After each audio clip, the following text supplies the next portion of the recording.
Hello viewer, আসসালামু আলাইকুম।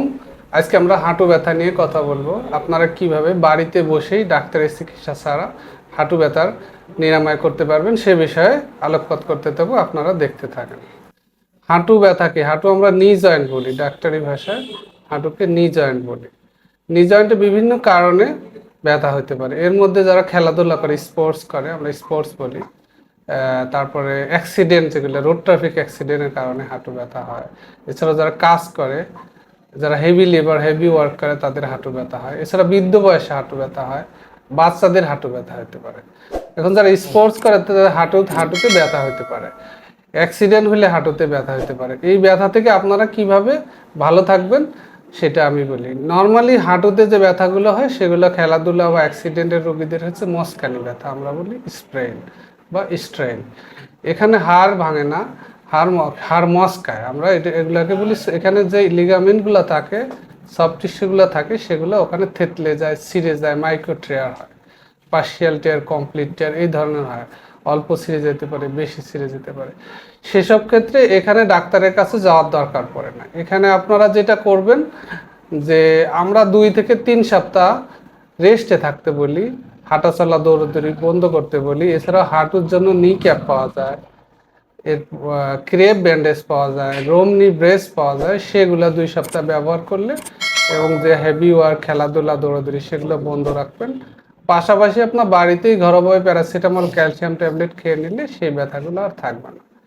এছাড়া বাচ্চাদের হাঁটু ব্যথা হতে পারে। বাচ্চাদের কিছু ডিজিজ কন্ডিশনে হয়, যেমন টিবিএল টিউবার থেকে একটা ফোলা জায়গা থাকে, ওখানে এক ধরনের খেলাধুলার কারণে ইনজুরি হয়। ওখানে অসিফিকেশন সেন্টার থেকে, যেখান থেকে হাড়গুলা বাড়ে, আমরা এটা হলো অস্কুট সেলেটার ডিজিজ। অনেক সময় দেখা যায় হাঁটুর সামনে বাচ্চাদের ব্যথা মারা নিয়ে আসে।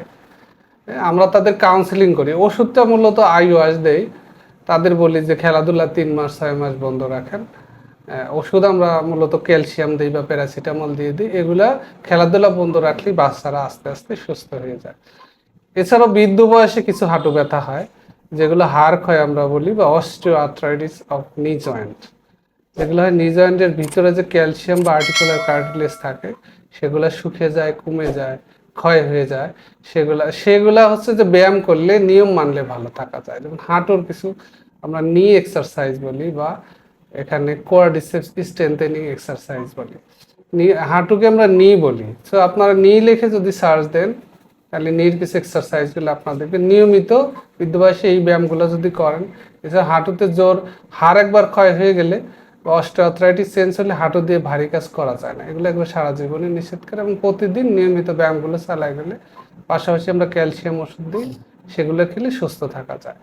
এছাড়াও কিছু কিছু ডিজিজ কন্ডিশনে হাঁটুতে ব্যথা হতে পারে, যেমন ওখানে কিছু থাকে, আপনার বার্সা থাকে, কিছু টিউমার কন্ডিশন হতে পারে। পানির যে থলি থলি থাকে হাঁটুর চারপাশে, যেগুলো হাঁটুকে প্রোটেক্ট করে, মানে হাঁটুকে রক্ষা করে বিভিন্ন আঘাত থেকে, বাইরের থেকে, এগুলো আমরা বার্সা বলি। এই বার্সাতে ফোলা থাকলে, ফুলে গেলে আমরা বার্সাইটিস বলি। এসব কারণেও হাঁটু ব্যথা হতে পারে। তাছাড়াও সিরিয়াস যদি কোনো কন্ডিশন হয়, যারা ফুটবল খেলার পরে হাঁটু ঘুরে যায়, লিগামেন্ট ইনজুরি হয়, যেমন ভিতরের দিকে যেমন ক্রুশিয়েট লিগামেন্ট থাকে, যেগুলো প্যাচ দিয়ে থাকে, যদি কোনো কারণে খুব গুরুতর হাঁটুর কোনো সমস্যা হয়, ভেঙে যায় ভিতরে, সেসব ক্ষেত্রে আপনারা অবশ্যই ডাক্তারের কাছে যাবেন, এক্স রে করাবেন এবং পরামর্শ নেবেন।